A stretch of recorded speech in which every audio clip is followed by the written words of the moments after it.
John the Engineer Turmel, second live stream, and tonight we're going to be talking about the coronavirus. Here. So, I did a post, and this one might catch your attention, and it basically says, survived corona? Have antibodies? Can I drink your pee? Now, I wrote a post, and this is basically what I've told everybody. One therapy you may have heard discussed is using a serum from the blood of survivors for the antibodies. They call it plasma, whatever you want to call it. The point is it's antibodies from a survivor. And they're even talking about how these antibodies from survivors are going to be very valuable, perhaps. Oh, yeah. Now, one therapy, so that's the therapy, antibodies. Now, on April the 2nd, tonight, I'm explaining how we're going to look at another source of those antibodies. I'm a longtime advocate of urine therapy. I'm going to discuss whether we can obtain the antibodies, not just from a survivor's blood, as they now propose, but from the survivor's pee. In my YouTube playlist, Urine Cure All Fast, I cite Chinese scientists saying they could obtain stem cells from the blood to grow new teeth, but that it's easier to get them from urine, which has 99.9% less pathogens than blood. Get that?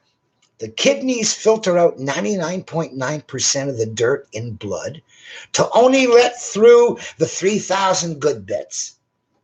Urine is not a waste.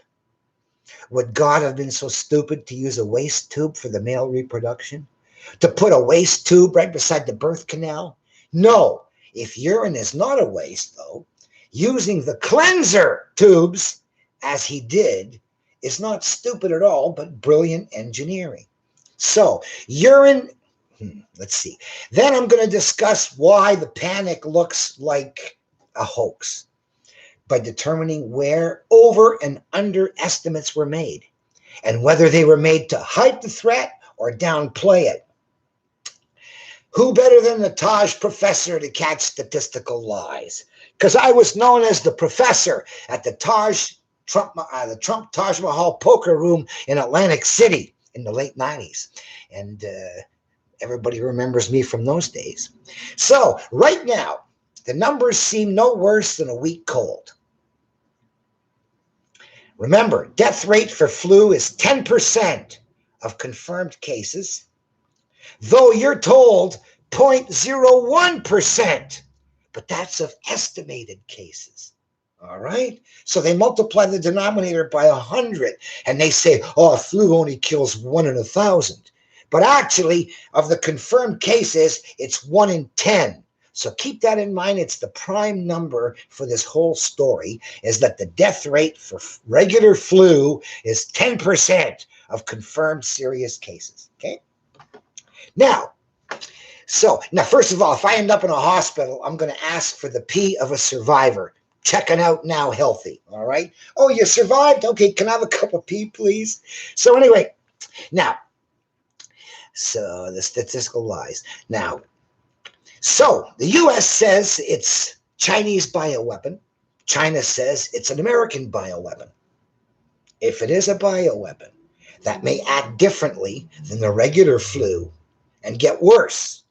You can bet they won't be able to produce enough antibodies from blood serum for everyone. So you should know about the only other source of those survivor antibodies. Since, there are almost zero pathogens in my pee or in yours, even if it doesn't help much, ingesting the pee of any survivor can't hurt that much either. Somehow, if our great-great-grandparents knew that peeing on a cut healed things best without even knowing about it having stem cells in it, I bet they probably knew that letting the other kids drink the antibodies of the survivor kid gave the other kids immunity too. Hope we don't have to find out the hard way. But I'm ready with an alternative, and now you are too. So please share and invite any friends to pop on over and discuss what you think, whether or not this is an alternate way of getting ready. Now, here's the point. they say that the blood plasma, getting the antibodies, is a preventative. Okay, so that means that you should probably start getting it as soon as you can before you get the damn disease, which means that we got to find the PP of survivors and start taking it as soon as we can, is what this seems to tell us. Now, I'm going to take a few minutes to explain why PP is not dirty. Okay? Now, if you were in a submarine or a spaceship and some sort of a hole happened to the hull, you'd immediately rush repair materials to the inside, patch it up. Then you'd bring repair materials to the outside, patch it up there.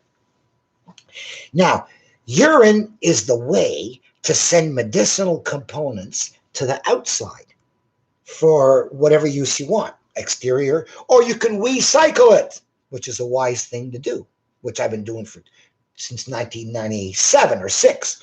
So urine is not a waste product. It is filtered by the kidneys. As you heard, 99.9% of the pathogens are out. So when you see someone cut themselves and suck their blood, you can go, ugh, pathogens. But you could see someone drink a cup of pee and you shouldn't go pathogens because 99.9% of them are gone. So anyway, 1996, I first heard about it. Morarji Desai, or 95, the Prime Minister of India, who was in the Guinness Book of Records, same page as me. He was there for the oldest ever elected Prime Minister at 91. And I was there for most elections contested at 41 in 1997. I just cracked 100 a few months ago. So I'm on the same page, and I remember reading an article about Morarji Desai tells the world that he drinks a cup of his urine every morning.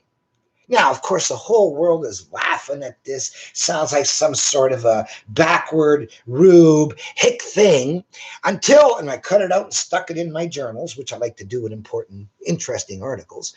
And then a year later, I heard about a medical conference in India with 600 doctors on urine therapy, reporting a 73% cure for cancer. Wow. So I mentioned this to my mother, and I used to go play poker and she'd come pick me up late at night. And I remember mentioning it to her and saying, there's this thing about drinking a cup of pee every morning. It's supposed to be really good for you. It's not dirty.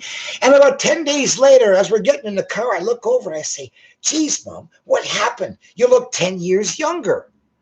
And in the car, she says, well, I've been drinking a glass of my pee every morning since you told me. And I went, wow. I told that to my girlfriend, Pauline. And next thing you know, she's doing it, feeling great. So then finally I started. So after the two women in my life were bold enough, I was. Now, of course, originally you think it's going to be, the waste product. You can't get that out of your mind, And it was bad. I tried mixing it with orange juice and pineapple juice, and you could always taste a little bit of it, and you're puked out by the thought. But I learned. I just finally started saying, forget trying to cover it. Just chug it, get it over with. And in no time, it became almost nothing. It was like a Listerine drink in the morning after your marrow has been working all night producing repair materials. Yeah, it tastes more Listerine in the morning. But I advise people, if you want to give this a try, eat a couple of pears first. Then a couple of hours later, then give it a taste. You want to have a sweet surprise your first time. And for some reason, kidneys love pears. Let it all in, okay? Anyway, so you can go online and you can search for urine therapy and you will find thousands of testimonials to it, okay? The things that it has healed, the things that it's good for. Now, my miracle, absolute miracle, is that it disinfected my root canal infection. Now, root canal is probably the most dangerous operation because it basically tries to encapsulate all the poisons without getting rid of it. And if it escapes, it can kill people, and it can still seep out. But the point is that root canal operations have a bad consequence. Now, I've asked my dentist, I said, how many people of you, do you give root canals to of your patients? And he said about half. So I said, okay, half. Then I started looking for reports on how many people have heart attacks who had root canal operations. Now, let's say I said, how many people have heart attacks who wear brown shoes? If you know that there's 20% of people who wear brown shoes, you'd expect about 20% of the heart attacks to be people with brown shoes. So I'm expecting about half the heart attacks to have been having a root canal operation. Then you hear numbers like 90 and 95% reports by doctors saying my patients who died from these things are high 90% root canal patients. Wow. So that gives you the idea how deadly root canal operations can be, because you can never get up to the littlest capillaries where the infections can hang out, okay? You can get the big one maybe and then trap them in there, but the little capillaries you can't get to. You need some kind of a universal solvent with very, very small molecules like water. Okay, one of the smallest molecules there are. It can get in anywhere. And at the same time, if you're pumping in medicinal components, well, that becomes a powerful healing mix. Now, I got a root canal. And this was the worst pain of my life, okay? If you were late and you didn't take your 2 Tylenols, suddenly the head would start to throb and oh God, you got to take your Tylenols and you got to go lie down and wait for 15 minutes till it goes away. So my heart breaks for people out there with root canal infections in their teeth who can't afford Tylenol, okay? Can you imagine hell on earth? But anyway, so I have an operation coming up on a Tuesday. And here I am on a Friday night, and I'm saying, I'm going to go pay $1,000 for an operation. And I haven't yet tried miracle water. Okay? I haven't yet given it a try. So I poured myself a glass and I sat it on my desk. And for the whole weekend, while I was working, I would sip a bit and I would swish it, on this side, swish it, as best I could, and I'd be taking my Tylenol every 12 hours. And then after 2 days of swishing, I said to myself, I wonder if anything got better. So I didn't take any Tylenol, and the pain didn't come back. So I kept swishing, but the infection was gone. So I got to cancel my root canal infection operation. Now, that is a dental and medical miracle, because root canal infections aren't curable. Go check it out. But yet, by pumping through, swishing through in the water with this universal solvent, these medicinal components from my urine, which may have been specifically designed to deal with that infection, by the way, okay? That's what your bone marrow does. It figures out what you're sick with, and it produces the things you need to fight that. So it might have been producing the things to fight that, but nevertheless, in only 2 days of constant swishing, I cured a root canal infection. Okay? And here you have probably tens of millions of these root canal operations being done every year in North America, and they might all be curable with 2 days of swishing. Now, there's a difference between disinfecting it completely and just going in and spreading it around and covering it up like the dentists do. So if I could get the medicinal components pushed deep enough in there with the universal solvent to just shake and disinfect and get the dirt out until I cured a root canal infection, that's a miracle. Urine, miracle water it was called, did a miracle for me.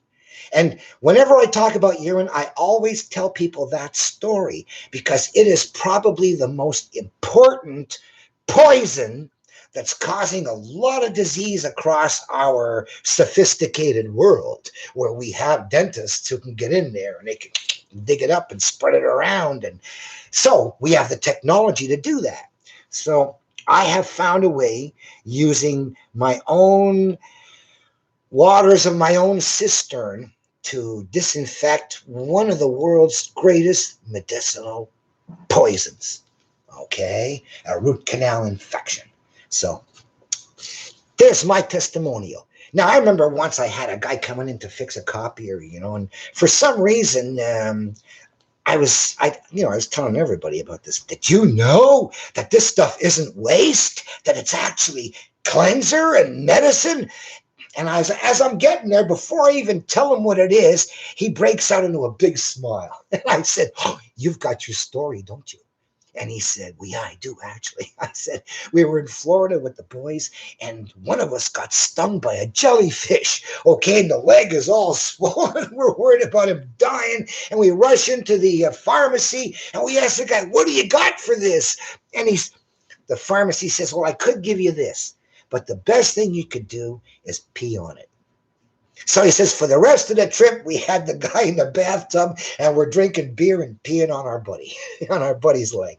So anyway, that was a great story. And I've heard and know of others, of bigger cures. You got to go on the internet. It's mind-blowing that it's not making more news. But now, with this possible way of immunizing other people rather than having to get their blood, which is hard compared to getting their pee, which isn't, and the blood, which needs so much processing to get rid of the 900,000 times more pathogens than in the pee, which is often called sterile. That's how clean it is.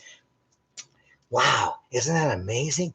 If the kidney is passing along those antibodies with all the other 3,000 good things it passes along too. Now, they've done an analysis and they were shocked when they found out that urine had 3,000 beneficial medicinal components: vitamins, minerals, hormones, enzymes, DNA, and stem cells. Wow. Now, this stem cells can become anything, and that's what explains why peeing on a cut usually heals it with no scar. The stem cells building bone and building muscle and building, nerves and building blood vessels, and they become anything.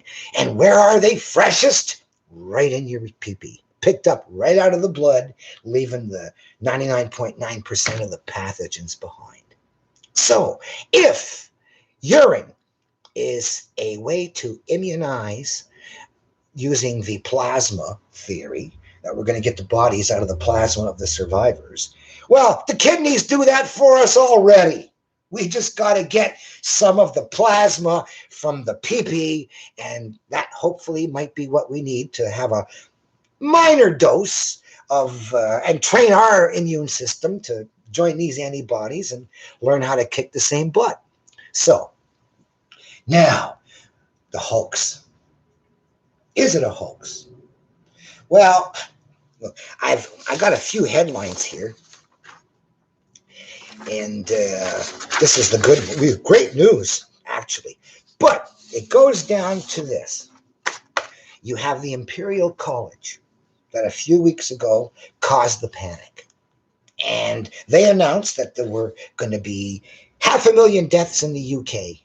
And there were going to be more than 2 million deaths in the US from this.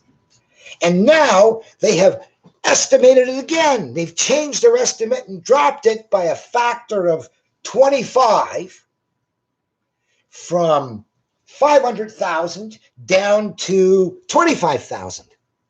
1/25, 4% of what their original estimate was of the threat. 4%. They originally said 500,000 in the States. In the UK, it's going to be 25,000.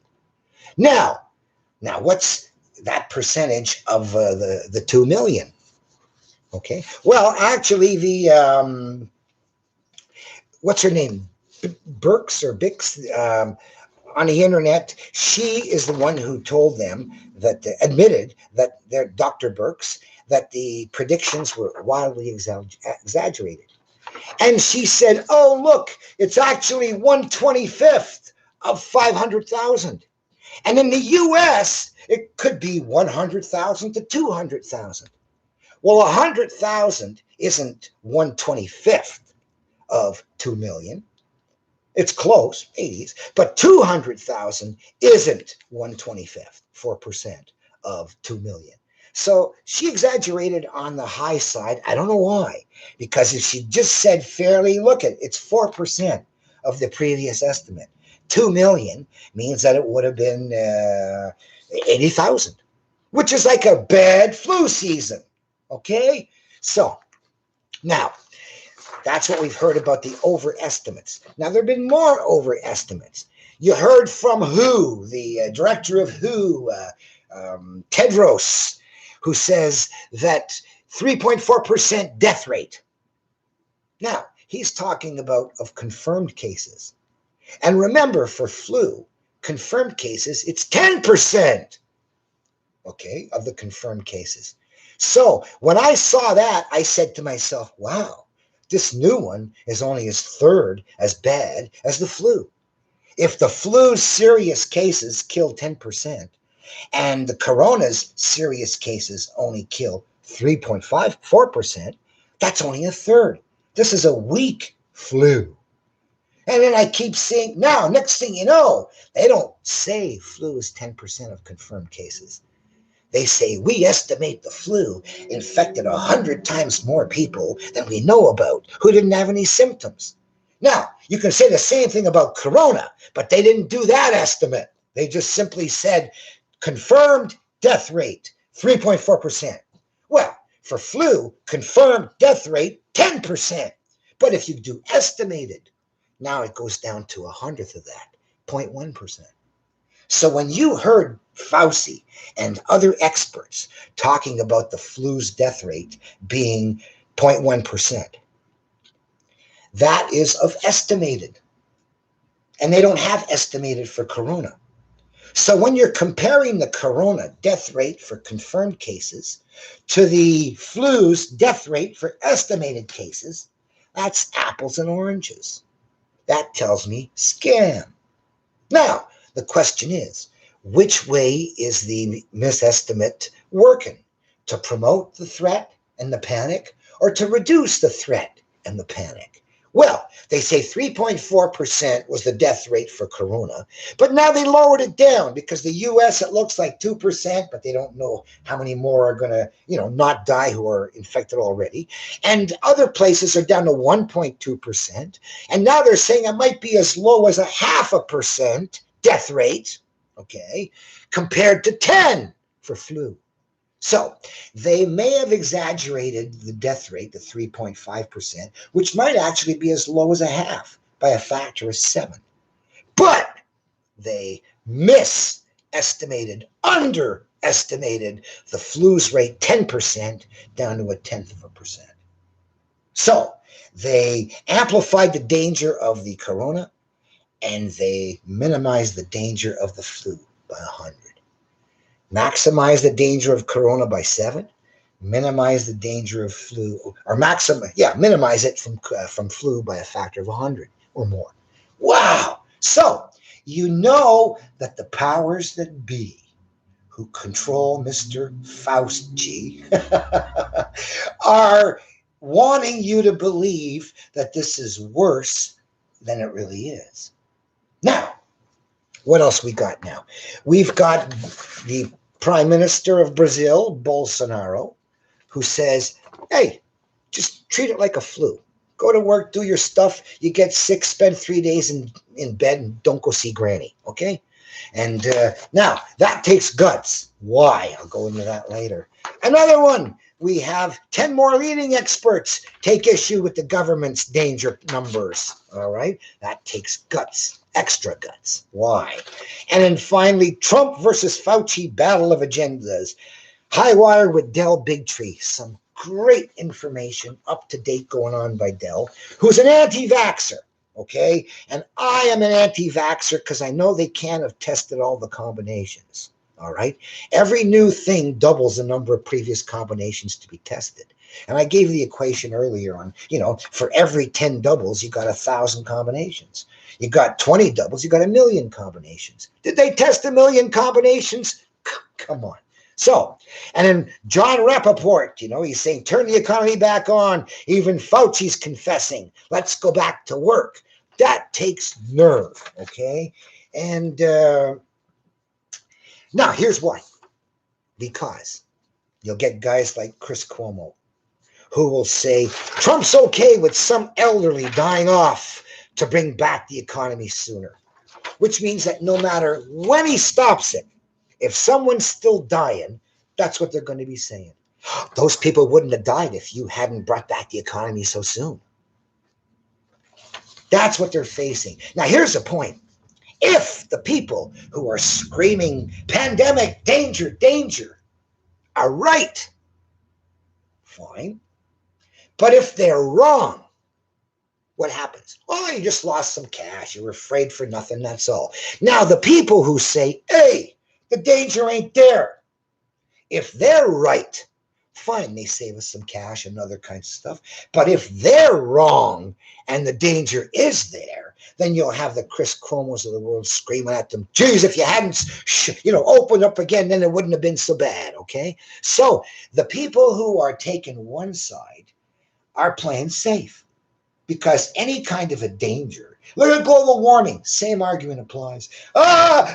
We must do this. If we don't, you're costing lives. And the other people are saying, we don't see a threat.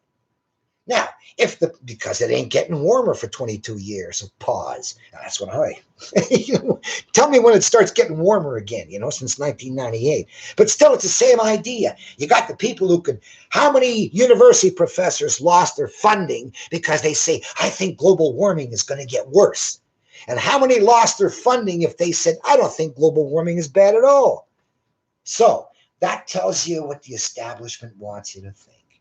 And usually it's to keep you misled. So it's the same kind of cheap argument about, the catastrophe's here and you're better off preventing and saying you're for prevention than to say, no. It's no problem. Let's just cope with it. Because if you're wrong, then they got the blood on your hands story, right? But suicides. For every 1% of increase in unemployment, there's a certain extra number of thousands of suicides. Now they're talking about, it went from 3% unemployment. Now they're talking about 15 and 30% unemployment, which means that they would expect, if these numbers take hold, that there will be 831,000 suicides compared to the 80,000 corona deaths. So the people who pulled this off have the blood on their hands, pulled off the hoax, the panic, shut down the economies and caused so much misery. Now, finally, where did it start? Now, the Americans say it started in Wuhan. And the Chinese are saying, whoa. You had people in the States you misdiagnosed as flu who died of corona. Tell us what date they died, please. And the U.S. says, no. We admit that we misdiagnosed some of these flu people these corona deaths as flu, because we later did an autopsy and found out they actually had corona. But we're not going to tell you what date they died.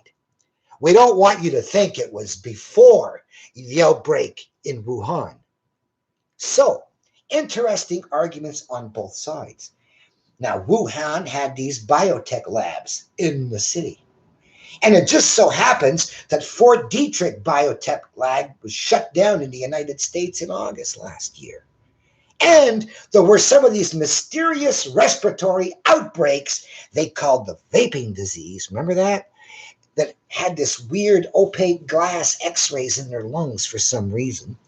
And who knows, maybe they were also misdiagnosed as vaping disease when they were corona too. Now, would the CIA, if they had an accident and they escaped a bug that infected their country, a mild flu, but they're going to infect everybody else too, and would they frame the Chinese by sending it over somehow and having it discovered over there? Well, yeah, the CIA would do that kind of dirt if the accident was in the States, to blame someone else, wouldn't they? So both possibilities are possible, but it's really not important it's cute to find out who patient zero is in all these places, and how did it arise in 100 countries so quickly when China clamped down so fast on their areas, So it just looks like it was. Now they talk about these military games in October in Wuhan, where they had, these soldiers from all sorts of different countries over there. Well, actually, it'd be nice to know how these soldiers are doing now they're back home. How many of them got the corona? So there's a lot of interesting data still to be found.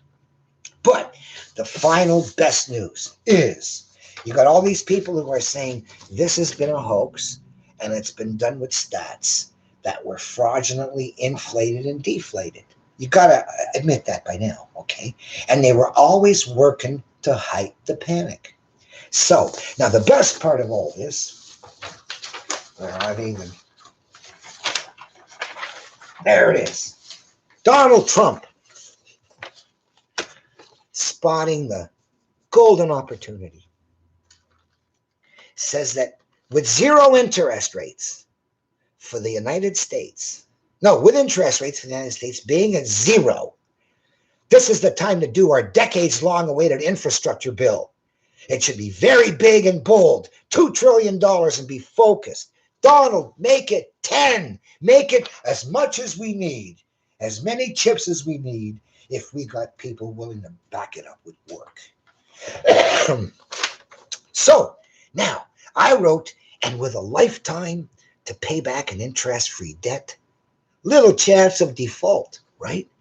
Why shouldn't the Donald borrow 12, 15, 20 if he can get that many people back to work, if he's got the rest of his life and our country's life to pay it back?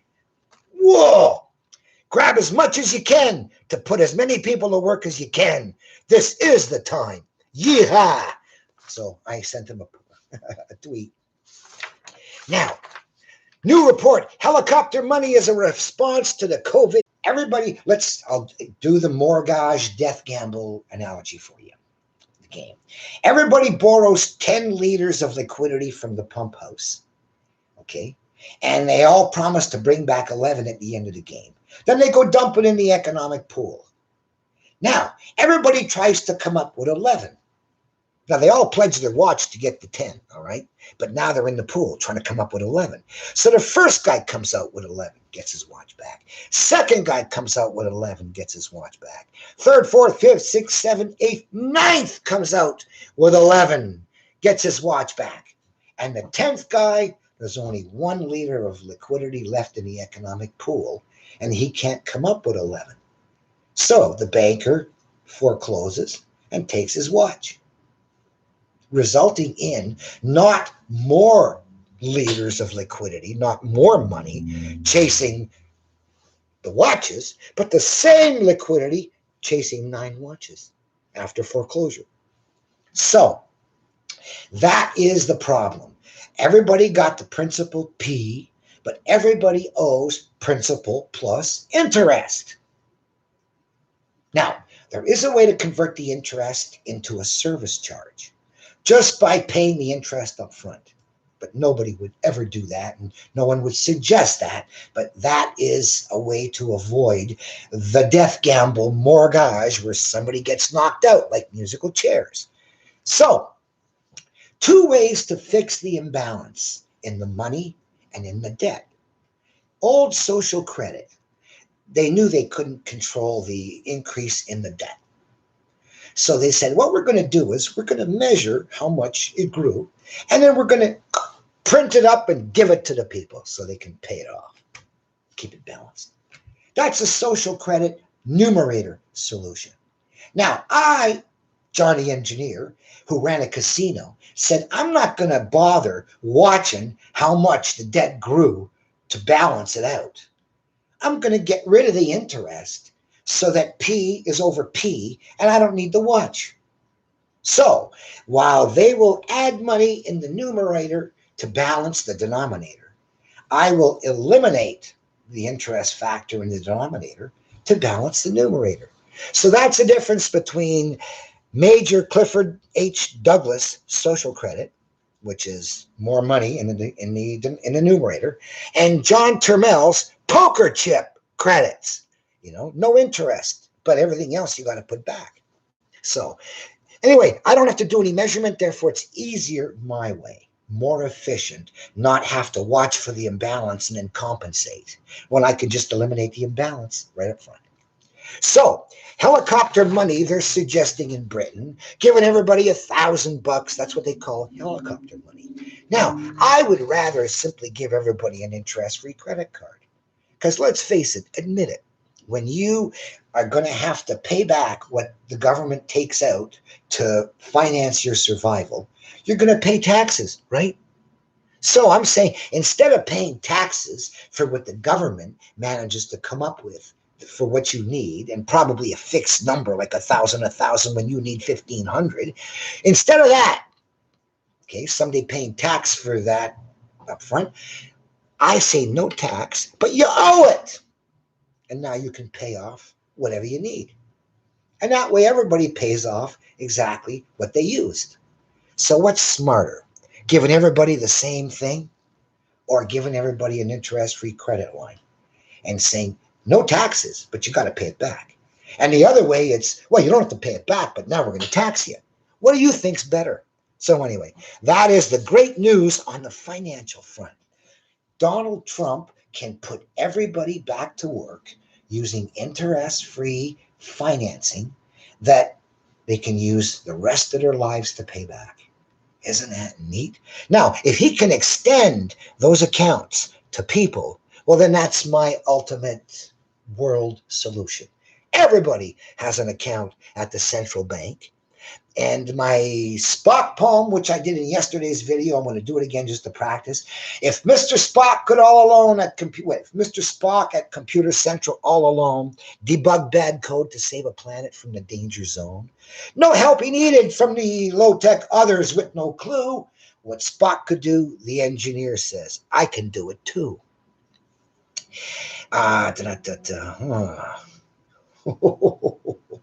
Oh, the Spock Upgrade. The Spock Upgrade. The Spock Upgrade gets you online Bank of Canada account with a credit card without the interest on due amount. When all your payments go against the principle of debt, you're someday out of debt. And that's as good as debt can get when it's all paid off. And as long as there's interest, odds are you might never pay it off. But interest-free, pay a one-time service charge for the banker's time, but interest-free, and wham, you're someday out of debt. So that's why Donald Trump's using of the Treasury financial notes, Treasury financial system, if he can just extend it to people too, he won't need to give them charity. Neat, eh? All he's got to do is get him a Fed account, and he doesn't need to give him charity. So let's see now. Anything else on the urine and the coronavirus hype? Well, all the shutdowns. Well, I think the shutdowns have caused a massive amount of destruction. And I wonder at the purpose, other than the bears on the stock market making 10 or 20 trillion dollars, by causing this panic, this overblown panic with numbers that are obviously exaggerated and underestimated. Wow, what a crime. And we're all the victims of it. All this inconvenience because of the WHO guy and Fauci and Birx and Ferguson, the guy in London who said it was 500,000 and 2 million when he was off by 2,400%. Wow. So that's a story. And now, whether or not drinking someone else's urine can get their antibodies, well, wouldn't it be nice to find out, eh? How would you do that test? Well, you'd simply have a control group who drink the urine of a guy who had it and survived, and you have another control group who don't, and in a little while you measure their antibodies and see if these guys got them, if they're now ready to tackle it, and these guys don't. Could find out that way. Well, would they? No. Sadly, pee-pee and urine are still a taboo on the medicinal frontier. It's amazing. Another time about the disinfecting. About 10 years later, I had another infection, and It was in the same place. And so I went in and I said, look, I got, one molar on top and 3 on the bottom. Go ahead, pull that damn molar out. It's got a jag, and the other one will come in and take its place. So 2, 1. So anyway, he gives me a shot and nothing happens. Gives me another shot, nothing happens. And then he says there's too much infection for the anesthetic to hold. So let me give you some antibiotics and you go home and then come back next week and we'll do it again. So I said, no, I'm going to go home. I'm going to cure it myself. He wrote down on my paper, refused antibiotics, because if I go home and I die, he doesn't want to get blamed. You can't blame him, right? But he proved that I said, no, I'm going to go home and I'm going to disinfect this myself. So 7 days later, I come back after, doing it, swishing, and sure enough, he puts it in and it freezes, and then he pulls out my tooth. So again, a second time, I disinfected some kind of infection in my tooth, and it worked twice. So, wow. It sort of really makes you appreciate intelligent design when you think how we were constructed, and the complexity and the fit. Don't forget, everything has to stop growing at the right size to fit with all the other parts. It's that some people could think this arose by random, out of the primordial soup, and that we evolved into these superior creatures. Almost the odds are kind of funny, there's almost no chance that evolution could be responsible for our kind of development, our cellular development. Evolution couldn't do one cell if they're so complicated. So anyway, yes, urine is that miracle that used by so many people. Oh, one person mentioned, that's an interesting fact, I read a book once called Jesus Lived in India. And that India is renowned for their knowledge of cow urine and the incredible benefit. They got 4 stomachs. Maybe it gives them specially powerful urine, but whatever. They've been touting it for generations and millennia. But anyway, don't forget. Now, some people believe that Jesus, the crown prince of the Jews, didn't spend from 12 years old to 30 working in a carpentry shop. Some people think maybe the crown prince went up for a foreign education to foreign lands like India, where I hear he got a reputation and got kicked out pretty fast. But I also heard he became knowledgeable in the use of cow urine for healing. Wow. Well, maybe that helped when he came back, and he started saying, hey, try your own cistern for a little while. And if that don't work, get yourself a cow. So anyway, yes, miracle water is great stuff. And I think that it might be the way that the ordinary people can immunize themselves cheaply. Boy, I sure hope that is true. What an amazing thing if that could be true. That in those 3,000 beneficial components of urine are the antibodies for corona. I sure hope so. Okay, on that note, thank you very much. See you tomorrow. Bye.